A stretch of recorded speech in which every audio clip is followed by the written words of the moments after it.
Welcome back to mister Tollywood channel. நான் இன்னைக்கு 2019 release ஆன பீனித்தஸ் அப்படின்ற ஒரு அமெரிக்கன் ஹாரர் மூவியோட ஸ்டோரி தான் சொல்ல போறேன். இந்த படத்தை அமெரிக்கால போய் கூலி வேலை செஞ்சு பழச்சுக்கிறான்னு நினைக்கிறவங்க கண்டிப்பா பாருங்க, ஏன்னா அவங்களுக்காகவே எடுக்கப்பட்ட ஒரு தரமான படம். ஓகே மக்களே, வாங்க மூவிக்குள்ள போலாம். படத்தோட ஓப்பனிங் சீன்ல ஒரு அண்டர் கிரவுண்டை காட்டுறாங்க. அந்த அண்டர் கிரவுண்டுக்குள்ள எல்லாரும் செத்து போய் கிடக்குறாங்க. ஒரே ஒருத்த மட்டும் உயிரோட இருக்கிறான். அவங்க வந்து தப்பிக்கணும் இல்லையா, அதனால மேல ஒரு ஸ்டீல் கதவு மாதிரி இருக்கும். அதை போட்டு டம்மு டம்முன்னு தட்டுறான். பட் நோ யூஸ், யாருமே திறக்க போறது இல்ல. அப்படியே கட் பண்ணிட்டு அமெரிக்காவின் அழகான தெருவை கட்டுறாங்க. அந்த தெருவுல ஒருத்தன் கருப்பு சொக்கா போட்டு நடந்து வரான். இவன் தான் அந்த படத்தோட ஹீரோ. பேரு மீமோ. இவன் ஒரு மெக்சிகன், ஆனா இல்லீகலா அமெரிக்காக்குள்ள நுழைஞ்சிருப்பான். எதுக்காகன்னு கேட்டீங்கன்னா, அங்க போய் கூலி வேலை பார்க்கறதுக்காக. இப்படி கூலி வேலை பார்க்க வந்த நம்ம ஹீரோ அப்படியே நடந்து போயிட்டு ஒரு வீட்டோட கதவை தட்டுறான். உள்ள இருந்து ஒருத்தன் வரான். இவன் பேரு அலெக்சாண்டர். நம்ம அலெக்ஸ்னு கூப்பிட்டுக்கலாம். இவனுக்கு ரெண்டு பேரும் ஒண்ணு விட்ட சித்தப்பா மக்க பெரியப்பா மக்க, ரெண்டு பேரும் அண்ணன் தம்பி தான். இந்த அலெக்ஸ் பையிலுமே கூலி வேலை பார்க்கறதுக்காக தான் இல்லீகலா வந்திருப்பான். ஆனா ரொம்ப வருஷத்துக்கு முன்னாடி வந்ததுனால அமெரிக்காவோட சந்து பந்து எல்லாமே தெரிஞ்சு வச்சிருந்திருப்பான். அலெக்ஸ் இந்த ஊருக்கு ரொம்ப வருஷத்துக்கு முன்னாடியே வந்திருந்தாலும் அவனோட பொண்டாட்டி புள்ள இன்னுமே மெக்சிகோல தான் இருக்கிறாங்க. அவங்கள கூட்டிட்டு வரதுக்காக தலைமை இப்ப கொஞ்சம் கொஞ்சமா பணம் சேர்த்து வச்சிட்டு இருக்கிறான். அப்படியே கட் பண்ணிட்டு மறுநாள் காலையில கட்டுறாங்க. அங்க இவனுங்க மட்டும் இல்லீகலா வந்திருக்க மாட்டாங்க. இவனுங்களை தவிர இன்னும் நிறைய பேர் அங்க இல்லீகலா ஒர்க் பண்ண வந்திருப்பாங்க. அவனுக்கு எல்லாரும் ரோட்டோரமா நின்று ஏதாச்சும் வேலை கிடைக்குமா சாமின்னு சொல்லிட்டு ஒவ்வொருத்தரையே கேட்கிறாங்க. ஒவ்வொருத்தரையுமே ஒவ்வொரு வண்டி பிக்கப் பண்ணிட்டு போகுது. ஆனா நம்ம ஹீரோ எதை பத்தியுமே கவலைப்படாம எந்த வேலைக்கும் போகாம அங்கேயே நின்றுட்டு அட போங்கடா இந்த வேலைக்கெல்லாம் மனுஷன் போவானா அப்படின்ற மாதிரி நின்றுட்டு இருப்பான். ஈவினிங் ஆகிடுது. ஈவினிங் வேலைக்கு போன அவனோட அண்ணன் அலெக்ஸ் வந்து, ஏன்டா தம்பி ஏதாச்சும் வேலை பார்த்தியா, ஏதாச்சும் சம்பாரிச்சான்னு கேட்கிறப்போ அவன் எதுவுமே சொல்லாம அமைதியா நிக்கிறத பார்த்துட்டு, அப்ப இந்த வேலைக்கும் போகலன்னு சொல்லிட்டு அவன் சம்பாதிச்சுட்டு வந்தான்ல அந்த காசுல பாதியை தூக்கி மீமோ கொடுக்குறான். நைட்டு வீட்டுக்கு வந்த அலெக்ஸ் அவனோட பொண்டாட்டிக்கு போனை போட்டு, ஏமா இன்னும் ஒரே ஒரு வாரம் தாமா, நான் எப்படியாச்சும் நீங்க கூட்டிட்டு வந்துருவேன், நீ எதுக்கும் கவலைப்படாத, நம்ம புள்ளைய மட்டும் பத்திரமா பாத்துக்கோன்னு சொல்லி ரொம்பவே ஃபீல் பண்ணி பேசிட்டு இருப்பான். அப்படியே கட் பண்ணிட்டு மறுநாள் காலையில காட்டுறாங்க. மறுநாள் காலையில எப்பவும் போல எல்லாரும் வேலைக்காக ரெடி ஆயிட்டு இருப்பாங்க. அலெக்ஸும் ஹீரோவும் அப்படியே வேலை தேடி போகும்போது இவங்க மட்டும் இல்லாம இன்னும் ரெண்டு பேர் இந்த இருக்கிறானே, இந்த மொட்டை இந்த தொப்பிக்காரன், இவனுங்களும் வேலைக்காக நின்றுட்டு இருப்பாங்க. பட் இவங்க 4 பேத்துக்கும் எந்த வேலையுமே கிடைச்சிருக்காது. எடா பண்றதுன்னு சொல்லிட்டு இவங்க 4 பேர் யோசிச்சுட்டு இருக்கும்போது அப்போ ஒரு லேடி வந்து, யாராச்சும் கான்ட்ராக்டர் யாராச்சும் இருக்கீங்களாப்பா அப்படின்னு சொல்லிட்டு கேட்கிறா. அப்ப இந்த 4 பேரும், மேடம் எங்களோட ஒர்க்கை நீங்க பார்த்தது இல்லையே, எங்களோட ஒர்க்கு தரமா இருக்கும், நீங்க சம்பளம் கம்மியா கொடுத்தா கூட போதும், அவ்வளவு அழகா வேலை பார்த்து கொடுத்துருவோம்னு சொல்லிட்டு அந்த லேடியை கன்வின்ஸ் பண்ணி அவ கூட அவளோட வீட்டுக்கே வேலைக்கு போறாங்க. போற வழியில ஆளுக்கு $500 சொல்லிட்டு சம்பளத்தையும் பேசிக்கிட்டு நேரா வீட்டுக்கு போனோம். வீடு சம பெரிய வீடு, சுத்தி ஒரு 20 கிலோமீட்டருக்கு யாருமே இருக்க மாட்டாங்க. அந்த அளவுக்கு ஒரு அழகான இடத்துல வீடு கட்டிட்டு இருக்காங்க. வீட்டுக்கு போன உடனே அந்த லேடி, என்னோட பேரு லீசாப்பா, நீங்க வேலை பார்க்க வேண்டியதான் எங்களோட கெஸ்ட் ஹவுஸ் தான், வேலையை மட்டும் சீக்கிரம் முடிச்சிட்டீங்கன்னா சம்பளத்தை வாங்கிட்டு போயிட்டே இருக்கலாம், எந்த ஒரு கவலையுமே உங்களுக்கு கிடையாதுன்னு சொல்லிட்டு நேரா கெஸ்ட் ஹவுஸ் கூட்டு போறா. வேலையும் ஆரம்பிக்கிறாங்க. இவனுக்கு அப்படி தீயா வேலை பார்த்துட்டு இருக்கும்போது அங்க ஒரு லீசா, இங்க பாருங்க தம்பி பீர் வச்சிருக்கிறேன், பொறுமையா குடிச்சுக்கிட்டே வேலை பாருங்க, அப்பதான் களைப்பு தெரியாது பாத்துக்குங்கன்னு சொல்லிட்டு பீர் வச்சுட்டு போறாங்க. அப்ப அந்த மொட்டை மடியா வேகமா லேடி கிட்ட போயிட்டு, ஏன் மேடம் உங்க வீட்டுக்குள்ள ஏதாச்சும் வேலை இருந்தா சொல்லுங்களேன், நான் வந்து பார்த்து கொடுக்குறேன்னு சொல்லிட்டு பல்ல கண்ணாவும். அதை பார்த்த லீசா, ஃபர்ஸ்ட் நீங்க இந்த வேலையை முடிங்க, அதுக்கப்புறம் வீட்டுக்குள்ள வந்து மற்ற வேலையெல்லாம் ஆரம்பிக்கலாம் அப்படின்னு சொல்லிட்டு சிரிச்ச மணிக்கு அங்கிருந்து போகுது. பார்த்தா லீசாவுக்கு ஆல்ரெடி கல்யாணம் ஆயிடுச்சு. அவளோட புருஷங்க வந்துடுறான். அவனை பார்த்தா மொட்டை மண்டைன்னு, இப்பத்தாண்டா நூல் விட்டு உசார் பண்ணலான்னு பார்த்தேன், அதுக்குள்ள உள்ள வந்து நுழைஞ்சிடுறீங்களா, எப்படா பிள்ளை இருக்கீங்கன்னு சொல்லிட்டு கடுப்பாகிறான். அதை பார்த்த அலெக்ஸ், டேய் ஆன்டியை உசார் பண்ணி அப்படியே இங்கே செட்டில் ஆகலாம் தானே பார்த்த அப்படின்னு சொல்லி கலாய்க்கும் போது மொட்டையும் கத்தி எடுத்து சங்கல சொருக போறான். ஆனா நம்ம மீமோ கையில ஸ்க்ரூ டிரைவரோட, டேய் மொட்டை எங்க அண்ணன் காலத்துல இருந்து நீ இப்ப கத்தி எடுக்கலன்னு வை, நேரம் வந்து சங்கலே சொருகிறன்னு சொல்லி திருப்பி அவன் கத்துனதும் மொட்டையன் எதுவுமே பேசாம அமைதியா போயிருவான். அப்படியே இந்த பக்கம் நம்ம தொப்பிக்கார தம்பி என்ன பண்றான், லீசாவோட வீட்டை போய் வெறிக்க வேடிக்கை பார்த்துட்டு இருக்கும்போது பின்னாடி வர லீசா, என்ன தம்பி என்ன வேணும்னு சொல்லிட்டு கேட்க, ஆண்டி உங்களோட பாத்ரூம் யூஸ் பண்ணிக்குவா, ரொம்ப அர்ஜென்டா வைத்த கலக்குதுன்னு சொல்றான். அதுக்கு அந்த ஆண்டி, நோ அதெல்லாம் முடியவே முடியாது, இங்க நான் மட்டும் தான்ப்பா என் பாத்ரூம் யூஸ் பண்ணிட்டு இருக்கிறேன், வேற யாருக்கும் கொடுக்கறது இல்ல, கொஞ்சம் அலர்ஜி எனக்கு, கொஞ்சம் புரிஞ்சுக்க, அப்படியே வெளில போயிருன்னு சொன்னதும் அந்த பையலும், சரி ஆண்டி உங்களோட கஷ்டம் எனக்கு புரியுது, அப்புறம் பார்க்கலாம்னு சொல்லிட்டு அங்க இருந்து கிளம்பி போயிடுறான். அப்படியே கட் பண்ணிட்டு சாயங்காலம் கட்டுறாங்க. சாயங்காலம் இந்த மொட்டை மண்ணை என்ன பண்றான், ரூப்ல உட்காந்துக்கிட்டு தொப்பிக்காரங்கிட்ட, ஏன்னா தொப்பிக்காரா நான் யாருன்னு தெரியுமா, ஒவ்வொரு வீட்டுக்கு வேலைக்கு போறேன்ல, அங்க போனதும் அந்த ஓனர் அடிச்சு போட்டு அங்க இருந்த பொருள் எல்லாத்தையும் தூக்கிட்டு ஓடியாந்துருவேன். நம்ம தான் இல்லீகல் ஒர்க்கராச்சு, இவங்களால கம்ப்ளைண்ட்டும் கொடுக்க முடியாது, மூடிட்டு பொத்திக்கிட்டு இருப்பானுங்க, ஒரே ஜாலியா இருக்கு என் லைஃப் அப்படின்னு சொல்லும் போது, யோ பழைய ஆளியா நீ, எனக்கு இந்த வித்தியெல்லாம் கத்தி கொடுன்னு சொல்லிட்டு தொப்பிக்காரனும் உங்ககிட்ட கேட்கறான். சரி இன்னைக்கு நைட் இவங்களை முடிச்சு விட்டு நம்ம எல்லாத்தையும் அள்ளிட்டு கிளம்பிடுறோம், நீ எதுக்கும் கவலைப்படாதுன்னு சொல்லிட்டு பிளான் போடுறானுங்க. அப்படியே கொஞ்சம் நைட் ஆக ஆரம்பிக்குது. சரி வேலையெல்லாம் முடிச்சுட்டு படுக்க போகலான்னு சொல்லிட்டு இந்த 4 பேர் யோசிக்கும் போது கரெக்டா கார்டன்ல இருக்கிற போக்கஸ் லைட் எல்லாம் ஆன் ஆகுது. இதை பார்த்த மட்டும் பண்ணி செம கடுப்பாகி,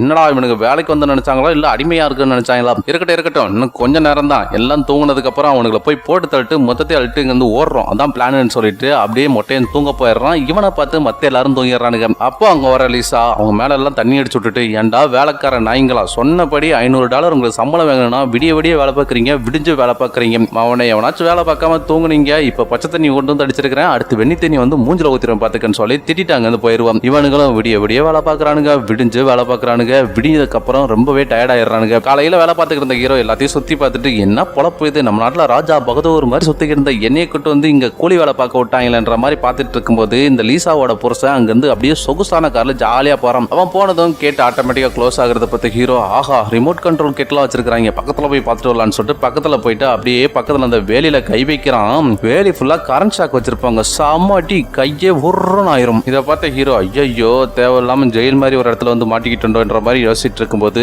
அப்படியே இந்த பக்கம் வீட்டுக்குள்ள லீசா காட்டுறாங்க. லீசா சின்சியரா கிச்சன்ல வேலை பார்த்துட்டு இருக்கும்போது ஏதோ ஒரு சவுண்ட் கேக்குது, என்னடான்னு சொல்லிட்டு ஓபன் பண்ணி பாக்குறா. உள்ள ஃபுல்லா நிறைய எலி. அதை பார்த்த உடனே சுந்தரா டிராவல்ஸ் வடிவேலா மாதிரி ஒரு சுத்தியர் எடுத்து எலியை கொடூரமா அடிச்சே கொலை பண்ணிடுறான். இதை பார்த்த நமக்கு ஆஹா ஆண்டி பெரிய லம்பாடி பொம்பளையா இருப்பா போலயே, எலியவே இந்த பிதுக்கு பிதுக்குறானா, மொட்டை இவகிட்ட சிக்கியிருந்தானா பிதுக்குன்னு பிதுக்கி எடுத்திருப்பா அப்படின்ற மாதிரி நமக்கு தோணும். அப்ப இந்த பக்கம் ஹீரோவையும் அவங்க அண்ணன் அலெக்ஸையும் காட்டுறாங்க. அப்ப ஹீரோ அலெக்ஸ் கிட்ட ஏயா நம்ம நாட்டுல என்ன இல்லைன்னு சொல்லிட்டு இங்க வந்து இப்படி கூலி வேலை பார்த்துட்டு இருக்கிற, இந்த வேலையை அங்கேயே பார்த்திருந்தா உன் பொண்டாட்டி பிள்ளை கூட சந்தோஷமா இருந்திருக்கலாம்ல, எதுக்கியா இங்க வந்து இவ்வளவு தூரத்துல வந்து கஷ்டப்பட்டு இருக்கிறேன்னு சொல்லும் போது உனக்கு என்னடா தெரியும், நீ மூடிட்டுடா, என் பிள்ளையும் பொண்டாட்டியும் அடுத்த வாரம் கூட்டிட்டு வந்துருவேன், அதுக்கப்புறம் எங்களோட வாழ்க்கை சந்தோஷமா இருக்குண்டா முட்டா பாயிலன்னு சொல்றான். அதுக்கு ஹீரோ எது இப்போ நீ கூலி வேலை பார்க்கிற, அடுத்து உன் புள்ள கூலி வேலை பார்ப்பான், அடுத்து உன் பேரனும் கூலி வேலை தான் பார்ப்பான், ஏன்னா நீ இல்லீகல் மைக்ரண்ட், உங்களுக்கு எவனும் கலெக்டர் வேலை காத்துட்டு இருக்குன்னு சொல்லிட்டு ஆறுத்தியில அடுத்து வர வைக்க போறது கிடையாது, மொத்தத்துல நீங்க கூலி வேலை பார்க்க வந்தா அடிமை நாயிடா அப்படின்னு சொல்லி இவன் கத்த ரெண்டு பேத்துக்கு சண்டையாகி அலெக்ஸ் ஹீரோவை பொக்குன்னு மூஞ்சில குத்திடுவான். அந்த நேரம் பார்த்து நம்ம தொப்பிப்பட்ட தம்பி விடிய தூங்காதனால கேர் ஆகி கட்ட நினைச்சு கையை கட் பண்ணிக்கிறான். உடனே 4 பேரும் அலறடிச்சு அவனை கூட்டிட்டு போயிட்டு லிசா கிட்ட காட்டுறாங்க. லிசா என்ன பண்றா, கொஞ்சம் கூட மனசாட்சியே இல்லாம வெறும் ஆல்கஹால் எடுத்துட்டு வந்து அவங்க கையில ஊத்திட்டு இந்த நாய்க்கெல்லாம் எவ்வளவுதான், இவனெல்லாம் ஹாஸ்பிட்டல் எல்லாம் கூட்டு போக முடியாது, போதும் கட்டா போட்டுட்டு போய் வேலையை பாருங்க, வேலையை முடிச்சா மட்டும் தான் $500 சம்பளம் கொடுப்பேன், இல்லைன்னா $1 கொடுக்க மாட்டான் ஒரு பயிலுக்கும், போய் மூடிக்கிட்டு வேலையை பாருங்க, இல்லையா போலீஸை கூப்பிட்டுருவேன், உங்களை தூக்கிட்டு போய் உங்க நாட்டிலே போட்டுருவாங்கன்னு சொல்லி மிரட்டுறா. இவனுங்களா செம்ம டென்ஷன் ஆகுறாங்க. ஆனாலும் ஒண்ணும் பண்ண முடியாது. இவ பேசுறத பார்த்து கடுப்பான ஹீரோ போங்கடா அடிமை நாய்ங்களான்னு சொல்லிட்டு மெக்சிகன் லாங்குவேஜ் திட்டிட்டு அவன் பாட்டில் அங்கிருந்து போயிருவான். அலெக்ஸும் மொட்டை தலையனும் இங்க வந்து நல்லா மாட்டிக்கிட்டோம், அவன் சம்பளம் கொடுக்க வேண்டாம் ஒரு மயிரும் கொடுக்க வேண்டாம், இங்க இருந்து நம்ம எஸ்கேப் ஆனா போகுதுன்னு சொல்லிட்டு அப்படியே போய் சுத்தி பாக்குறானுங்க. இவன் தெரியாம மொட்டை என்ன பண்றான், அந்த ஃபென்சிங்ல போய் கைய வச்சிடறான். செம்ம ஷாக்கு, கைவலியில மொட்டையா ஐயோன்னு சொல்லிட்டு கதறும் போது அந்த சவுண்டை கேட்டு வேகமா அங்க வர ஹீரோ நான் தான் சொன்னேன்லடா இவங்க பார்த்தா சைக்கோ கும்பல் மாதிரி இருக்கிறானுங்க, இந்த லேடி கிட்ட இருந்து எஸ்கேப் ஆகுறதுக்கு ஒரே ஒரு வழி மட்டும்தான் இருக்குது, அதுவும் மெயின் கேட் மட்டும்தான். ஆனா அந்த கேட்டையும் ரிமோட் கண்ட்ரோல் மூலம் தான் க்ளோஸ் பண்றாங்க ஓபன் பண்றாங்க. சோ என்ன பண்றதுன்னு சொல்லிட்டு ஹீரோ மத்த எல்லாத்தையும் சொல்லிட்டு இருக்கும்போது மொட்டையா எப்படியும் அந்த ரிமோட் வீட்டுக்குள்ளதான் இருக்கும், அதை மட்டும் எடுத்துட்டு வந்துட்டோம்னா நம்ம தெரிச்சுங்க இருந்து ஓடிடலாம்னு சொல்லிட்டு பிளான் பண்ணி மொட்டையை மட்டும் தனியா வீட்டுக்குள்ள போறான். வீட்டுக்குள்ள போயிட்டு சுத்தி பாக்குறான். கரெக்டா அந்த ரிமோட் கிடைச்சிருது. ரிமோட் எடுத்துட்டு அப்படியே சக்சஸ்ன்னு சொல்லிட்டு வெளில வரான். அவனோட காலில் யாரும் ஷூட் பண்றாங்க. யாருன்னு பார்த்தா நம்ம லீசாவோட புருஷன் தான். சுட்டுட்டு அப்படியே ஹாயா நடந்து வந்து என்ன தம்பிங்களா இங்க இருந்து அவ்வளவு ஈஸியா தப்பிச்சலான்னு பாக்குறீங்களா, இருங்கடா இப்ப என் பொண்டாட்டி வருவா, இங்க இருந்து தப்பிக்கன்னு ஆசைப்பட்டா என்ன தண்டனை கிடைக்கும்னு அவ காட்டுவான்னு சொல்லும் போது பெரிய ஹீல்ஸ் ஒன்ன போட்டுக்கிட்டு லீசா வெளில வர வந்தவ கொஞ்சம் கூட கருணையே பார்க்காம மொட்டையனோட கண்ணு மூஞ்சு முகரன்னு சொல்லிட்டு ஹீல்ஸை போட்டு நங்குன்னு மிதிக்கிறான். அவன் அங்கேயே ஸ்பாட்லேயே செத்து போயிடுறான். அவனை கொலை பண்ணிட்டு சி இந்த வேலைக்கார நாயோட ரத்தம் என் மேலெல்லாம் பட்டுருச்சு, நான் போய் குளிக்க போறேன் அப்படின்னு சொல்லிட்டு ஆபாட்ல உள்ள போயிடுறான். இதை பாக்குற மத்த 3 பேருக்கும் அப்படியே அள்ள விட்டுரும். ஐயோ ஒரு கொலகார கும்பல்கிட்ட வந்து மாட்டிக்கிட்டோமே, இங்கிருந்து எப்பரா தப்பிக்க போறேன்னு சொல்லிட்டு பதட்டத்திலே இருப்பானுங்க. அப்பா லீசாவோட புருஷன் எந்திரிங்கடா 3 பேரும் வேலைக்கு நேரமாச்சு, ஒழுங்கா போய் வேலையை பாருங்கன்னு சொல்லிட்டு கண்ணை வச்சு மிரட்டுறான். 3 பேரும் வேலையை ஆரம்பிக்கிறானுங்க. அப்ப வீட்டுக்குள்ள இருந்து ஒரு செம சாங், அந்த சாங்கை கேட்ட லீசாவோட புருஷன் என் பொண்டாட்டி வைப் மோடுக்கு வந்துட்டாடா, இனி ஒவ்வொருத்தனையும் ரசிச்சு ருசிச்சு அவ்வளோ அழகா கொலை பண்ணுவா, ஆஹா பாக்குறதுக்கு அவ்வளோ ஒரு கண்கொள்ளா காட்சியா இருக்கும். சரி தம்பிங்களா வேலையை பாருங்கன்னு சொல்லும் போது உள்ள இருந்து குளிச்ச முடிச்சுட்டு வெளியில வர்ற லீசா ஒரு ஷார்ட் கண்ணோட அங்க வந்து தலைவர் எம்ஜிஆர் என்ன சொல்லியிருக்காரு, ஓடி ஓடி உழைக்கணும் ஊருக்கெல்லாம் கொடுக்கணும்னு சொல்லியிருக்காரு, ஆனா நீங்க உழைக்கிறது மொத்தமா நாங்க எடுத்துப்போம், நாங்க நல்லா இருப்போம், நீங்க இப்ப மூடிட்டு வேலையை பாருங்கடா சலங்களான்னு சொல்லிட்டு மிரட்ட நம்ம ஹீரோ மட்டும் திமுறா பாக்குறான். கடுப்பானவ கண்ணை வச்சு அவன் மூஞ்சில பொக்குன்னு குத்திடுவான். அவன் கீழே விழுந்துடுறான். அப்புறம் என்ன ஆகுதுன்னா நம்ம அலெக்ஸ் ஒரு பக்கம் வேலை பார்த்துட்டு இருப்பான், இந்த பக்கம் ஹீரோவும் இந்த தொப்பிக்கார தம்பியும் தனியா வேலை பார்த்துட்டு இருப்பானுங்க. அப்போ அந்த லீசா கையில கண்ணோட இவனுக்கு 2 பேர்த்தையும் மிரட்டி வேலை வாங்கிட்டு இருப்பா. இவனுக்கு பயங்கர பதட்டத்தோட வேலை பார்த்துட்டு இருக்கும்போது அவ தொட 2ஐயும் காட்டி என் தொட ரொம்ப அழகா இருக்கா பார்த்து சொல்லடி பால் குட்டிங்களா அப்படின்னு சொல்லி மிரட்டி கேட்கறான். அதுக்கு ஹீரோவும் தொப்பிக்காரனும் தொட வேற வளவளன்னு நல்லா தான் இருக்கு, ஆனா உண்மையை சொன்னா நமக்கு மொட்டை நிலைமை தான் வரும்னு நினைச்சிட்டு ஒண்ணுமே சொல்லாம அமைதியா இருந்துருவானுங்க. அவனுக்கு அமைதியா இருக்கிறத பார்த்துட்டு அவளோட தொடையை தூக்கி காட்டி அவனுங்களை வெறுப்பேத்திட்டு இருப்பா பாருங்க. நமக்கே அவனுக்கு கம்மன் இருந்தாலும் இவ சும்மா இருக்க மாட்டா போலயே அப்படின்ற மாதிரி இருக்கும். அப்படியே கட் பண்ணிட்டு அடுத்த சீன் போறாங்க. அடுத்த சீன்ல ஒரு ரியல் எஸ்டேட் ஏஜென்ட் அங்க வரோம். ஆக்சுவலி லீசாவும் புருஷனும் சேர்ந்து இந்த வீட்டை மொத்தத்தையும் வித்துட்டு இங்க இருந்து வேற வீட்டுக்கு போறதுதான் அவங்களோட பிளான். அதுக்காகத்தான் இந்த பழைய வீட்டு எல்லாத்தையும் ரெனோவேட் பண்றாங்க. ஆனா அந்த ரெனோவேட் பண்றதுக்காக அப்பாவிங்களை புடிச்சிட்டு வந்து இப்படி டார்ச்சர் பண்ணிட்டு இருக்கானுங்க. சரி கதைக்கு வருவோம். வந்த ரியல் எஸ்டேட் ஏஜென்ட் ஃப்ரெண்டு நாளைக்கு ஒரு கப்பல் உங்களோட வீட்டை பார்க்க வராங்க, அவங்களுக்கு பிடிச்சி போச்சுன்னா நாளைக்கே அட்வான்ஸை கொடுத்துட்டு போயிடுவாங்க, அடுத்து ஒரு மாதத்துல ரெஜிஸ்ட்ரேஷன் வச்சுக்கலாம்னு சொல்றான். அதை கேட்டவங்க அப்படியா சரி சரிங்க நல்லவங்களா பார்த்து கொட்டுவாங்க, நமக்கு இந்த ஏமாத்துறவங்க அதுக்கப்புறம் அடிதடி பண்றவங்களும் சுத்தமா பிடிக்காது பார்த்துக்குங்க, நம்ம ஆர்த்தடாக்ஸ் ஃபேமிலி அப்படின்னு சொல்லி அனுப்பி வச்சிடறாங்க. நம்ம அந்த பக்கம் போனது இந்த சைக்கோ ஆண்டி அங்கிள் என்ன பண்றாங்க, கட்டி வச்சிருந்த 3 பேத்தையும் அவுத்து விட்டுட்டு மரியாதையா குழி தோண்ட ஆரம்பிக்கிறீங்க, அதுவும் அம்மனமான்னு சொல்லி 3 பேத்தையும் அம்மனை கட்டி ஆக்கி குழி தோண்ட வைக்கிறாங்க. அப்ப இந்த தொப்பி போட்ட தம்பிக்கு தான் கையில அடிபட்டு இருந்துச்சுல, அதனால அவன் வேலை செய்யறதுக்கு ரொம்ப லேட் பண்றான். இதை பார்த்து காண்டான சைக்கோ அங்கிள் இங்க வாடான்னு கூப்பிட்டு தலையில ஒரே அடி அவன் அங்கேயே மயங்கி விழுந்துடுறான். அவன் மயங்கி விழுந்ததும் இவங்களை பின்னாடி திரும்ப நிக்க சொல்லி 1 2 3 சொல்லுங்கடா, உங்க குலதெய்வத்தை வேண்டிக்கடான்னு சொல்றாங்க. இதை கேட்ட அண்ணன் தம்பி 2 பேரும் எப்படியும் நம்மளை போட தள்ளிடுவாங்க. ஏசுகிட்ட வேண்டிப்போன்னு சொல்லிட்டு ஏசப்பா எங்களை எப்படியாவது காப்பாத்திரு, கர்த்தரே எங்களை மன்னிச்சிருன்னு சொல்லிட்டு வேண்டிட்டு இருக்கும்போது ட்ரெஸ்ஸை தூக்கி மூஞ்சில இருந்துட்டு ஒழுங்கு மரியாதையா ட்ரெஸ்ஸை போட்டுட்டு வேலை பாருங்கடான்னு சொல்றாங்க. நைட்டும் ஆகிருது. நைட்டு அண்ணன் தம்பி 2 பேரும் சின்சியரா வேலை பார்த்துட்டு இருக்கும்போது ஆண்டியும் அங்கிளும் எப்பா நல்லா வேலை பாக்குறீங்கடா, சீக்கிரம் குளிய தோண்ட முடியுங்களா நொன்னைங்களா, நைட்டுக்குள்ள எல்லா மரத்தையும் வைக்கணும்னு சொல்லி இவங்க 2 பேரும் ஜாலியா பேசிக்கிட்டே இருப்பாங்க. அந்த நேரம் இவங்க விருக்குன்னு குளிது தோண்ட அடியில அந்த வீட்டுக்கு சப்ளை கொடுக்கக்கூடிய பவர் கேபிள் போயிட்டு இருக்கும். அதை பார்த்த ஹீரோ எப்பா இதை வச்சுதான் நம்ம இங்க தப்பிக்க முடியும் முடிவு பண்ணி சைக்கோ அங்கிள் வெறுங்கையாலே தோண்டா விடிய தோண்டினாலும் தோண்ட முடியாது, ஒரு மம்முட்டி ஒண்ண கூடியான்னு சொல்லி மம்முட்டியை வாங்கி வேகமா அந்த கேபிளை வெட்டுறான். மொத்த பில்டிங்குமே பவர் கட் ஆயிருது. அந்த நேரத்துல மயங்கி கிடந்த தொப்பிக்காரனும் முடிச்சிடறான். 3 பேருமே தெரிச்சு வர்றானுங்க. தொப்பிக்காரன் அங்க இருந்து தப்பிச்சு வேகமா வர்றான். அங்கிள் பின்னாடியே வரட்டிட்டு போறான். அந்த தொப்பிக்காரன் என்ன பண்றான், அந்த வேலியில ஏறி அந்த பக்கம் குதிச்சிடறான். அங்கிள் வேகமா வெளியில ஏறும்போது ஆண்டி ஜெனரேட்டர் மூலமா பவர் சப்ளை ஆன் பண்ணி விட்டுறா. வேலியில இருந்த அங்கிளுக்கு ஷாக் அடிச்சு கீழே விழுந்துருவாப்ல. வெளியில தப்பிச்சு போன தொப்பிக்காரன் ஒரு காரை பார்த்துட்டு ஐயா என்னை காப்பாத்துங்கன்னு சொல்லிட்டு பின்னாடியே ஓடும்போது எங்கேயோ இருந்து அவன் நெஞ்சிலே புல்லட் அடிச்சு அவனு ஸ்பாட்லேயே செத்து போயிடுறான். அடுத்து இந்த பக்கம் தப்பிச்சு போன அண்ணன் தம்பி கட்டுறானுங்க. அவனுக்கு என்ன பண்றானுங்கன்னா வீட்டுக்குள்ள போனதாலும் அந்த கேட்டோட கீ எங்க இருக்குன்னு சொல்லிட்டு தேடி பாக்குறானுங்க. ஒரு வழியா கேட்டோட கீயை கண்டுபிடிச்சிட்டு எப்பாடான்னு சொல்லிட்டு திரும்பி பாக்குறானுங்க. இவங்க வளர்க்குறாங்க இல்ல நாய், அந்த நாய் வந்து இவங்க 2 பேத்தையும் அட்டாக் பண்ணிடும். இதுல கடுப்பான ஹீரோ அண்ணன் அட்டாக் பண்ற நாயை கத்தி வச்சு சதக்குன்னு குத்தி அங்கேயே கொலை பண்ணிடுறான். கொலை பண்ணிட்டு திரும்பி பாக்குறான். பவர் சப்ளை கொடுத்த ஆண்டி அங்க வந்துட்டு நாய் செத்து கிடக்கிறத பார்த்துட்டு கதறி எழுறா. ஐயோ ஆண்டி நாங்க வேணும்னு பண்ணலன்னு சொல்லிட்டு திரும்பும் போது அங்கிள் அங்க வந்து அவன் மூஞ்சில ஒரே குத்து. அண்ணன் தம்பி 2 பேரும் மயங்கறானுங்க. அப்படியே கட் பண்ணிட்டு மறுநாள் காலையில காட்டுறாங்க. மறுநாள் ரியல் எஸ்டேட் ஏஜென்ட் சொன்ன மாதிரி ஒரு கப்பல் வராங்க. அவங்களுக்கு அந்த வீடு ஃபுல்லா சுத்தி காட்டுறாங்க. ஆனா அவங்க எங்களுக்கு அவுட் ஹவுஸ் தான் பார்க்கணும், அங்க போய் பார்த்துட்டா நாங்க இந்த வீடு வாங்கிக்கிறோம்னு சொன்னதும் அவுட் ஹவுஸ் போறாங்க. அந்த நேரத்துல அந்த அவுட் ஹவுஸ் கீழே பெரிய அண்டர் கிரவுண்ட் இருக்கும். அந்த அண்டர் கிரவுண்ட்ல தான் ஹீரோவையும் அவங்க அண்ணனையும் கட்டி போட்டு வச்சிருக்காங்க. சுத்தி குறைஞ்சது ஒரு 20-30 டெட் பாடியாவது கிடக்கும். அதை பார்த்த ஹீரோக்கு அப்படியே ஷாக் ஆயிரும். என்னடா பண்றதுன்னு தெரியாம ஒரு கல் எடுத்துக்கிட்டு டம்முன்னு மெட்டல் டோரை போட்டு அடிக்கிறான். ஆனா எங்கேயுமே ஓப்பன் ஆகி தொலைய மாட்டேங்குது. அந்த நேரம் கரெக்டா வீடை பார்க்க வந்தவங்க அவுட் ஹவுஸை சுத்தி பார்த்துட்டு இருக்கும்போது டம்முன்னு சவுண்ட் கேட்டுட்டு வேகமா தரையில காது வச்சு என்ன சவுண்டுன்னு சொல்லிட்டு கேட்கறாங்க. ஆனா சைக்கோ ஆண்டி அங்க வந்து கீழே பெரிய பெரிய பெருச்சாலையெல்லாம் இருக்குது, அதெல்லாம் விரட்டி விட்டு தான் உங்களுக்கு வீடை வைப்போம், நீங்க கவலைப்படாதீங்க, அதனால தான் அந்த சவுண்டுன்னு சொல்லி சமாளிச்சு அவங்களை வெளில கூட்டு போயிடுறாங்க. அடுத்து வீடு பார்க்க வந்தவங்களும் சரிங்க எங்களுக்கு வீடு ரொம்ப பிடிச்சி போச்சு, நாங்க ஏஜென்ட் கிட்ட பேசிட்டு உங்களுக்கு கால் பண்றோம்னு சொல்லிட்டு அங்க இருந்து கிளம்பிடுறாங்க. அவங்க கிளம்புனதுக்கு அப்புறமா அப்படியே அண்டர் கிரவுண்ட்ல இருக்கக்கூடிய ஹீரோவையும் அவங்க அண்ணனையும் காட்டுறாங்க.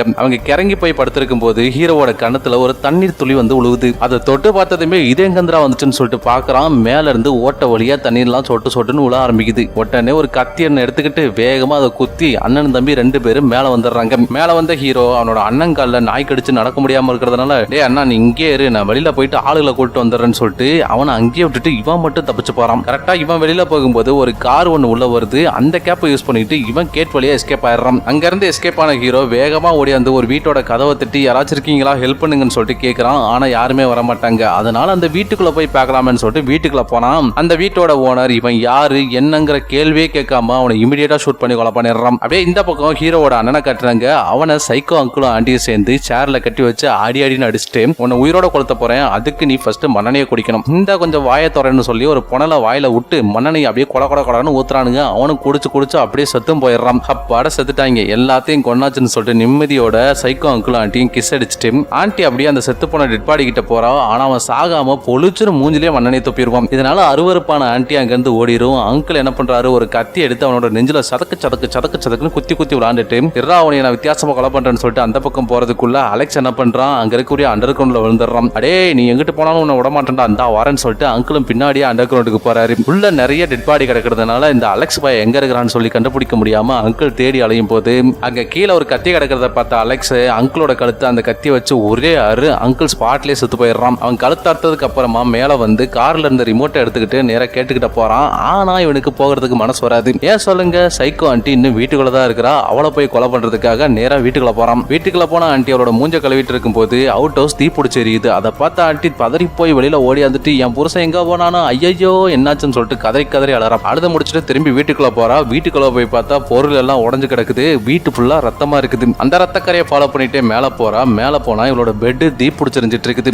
ஐயோ இதென்ன எப்படி ஆகி போச்சுன்னு சொல்லிட்டு அந்த தீ அணைக்க போகும்போது அங்க நம்ம அலெக்ஸ் நின்றுட்டு இருப்பான். அவனை பார்த்ததுமே டே கடங்காரா நீ இங்கதான் இருக்கியான்னு சொல்லிட்டு போய் அடிக்க போறான். அவன் மூஞ்சில ஒரு குத்து குத்துறான். அவன் அங்கேயே மயங்கிடுறான். கொஞ்ச நேரம் மயக்கத்துல இருந்த சைக்கோ ஆண்டியை இவன் ஷாட்கனை வச்சு ஷூட் பண்ணி மயக்கத்துல இருந்து தெளிய வைக்கிறான். மயக்கத்துல இருந்து தெரிஞ்ச சைக்கோ ஆண்டி என்ன பண்றான், நேரா அலெக்ஸோட காலை கடிச்சு வச்சிடறா. அவன் கீழே விழுந்துடுறான். அந்த கேப்பை யூஸ் பண்ணிக்கிட்ட சைக்கோ ஆண்டி வேகமா வெளியில தப்பிச்சு வர்றா. பின்னாடியே அலெக்ஸும் கன்னோட விரட்டிட்டு போறான். இவங்க ரெண்டு பேருமே தப்பிச்சு வர்றேன்னு சொல்லிட்டு வேற ஒருத்தனோட தோட்டத்துக்கு ஓடிடுறானுங்க. அதாவது நேத்து நைட்டு ஹீரோ ஒருத்தர் ஷூட் பண்ணான்ல அவனோட தோட்டத்துக்குள்ள ஓடிடுறாங்க. அலெக்ஸ் இவளை விரட்டிட்டு போகும்போது ஆல்ரெடி கால் உடஞ்சிருக்கிறதுனால அவனால ஓட முடியாது. அங்கேயே கீழே விழுந்துடுறான். ஆண்டி மட்டும் அங்கிருந்து திருச்சி ஓடிடுறா. அப்போ அலெக்ஸ் என்ன பண்றான், அவளோட தலையிலே ஷூட் பண்றான். ஆண்டி அங்கேயே ஸ்பாட்லேயே செத்து போயிடும். இவன் செத்து போறத பார்த்த பக்கத்து வீட்டுக்காரரு போலீஸுக்கு இன்ஃபார்ம் பண்றாரு. போலீஸும் வராங்க. வந்த போலீஸ் ஹீரோவோட டெட் பாடி எடுத்துக்கிட்டு நேரா சைக்கோ அங்கிள் ஆண்டி இருக்காங்கல்ல அவங்களோட வீட்டுக்கு போறாங்க. அங்க போயிட்டு அங்க நடந்த எல்லாத்தையும் பார்த்துட்டு என்ன முடிவு பண்றாங்கன்னா, இந்த சைக்கோ ஆண்டியும் அங்கிளும் ரொம்பவே அப்பாவியம். அவங்கள பணத்துக்காகவும் அவங்களோட சொத்துக்காகவும் ஆசைப்பட்டு இந்த வேலைக்கு வந்த மைக்ரன்ஸ் ஆன நம்ம மெக்சிகன் பாய்ஸ் இருக்கிறாங்கல்ல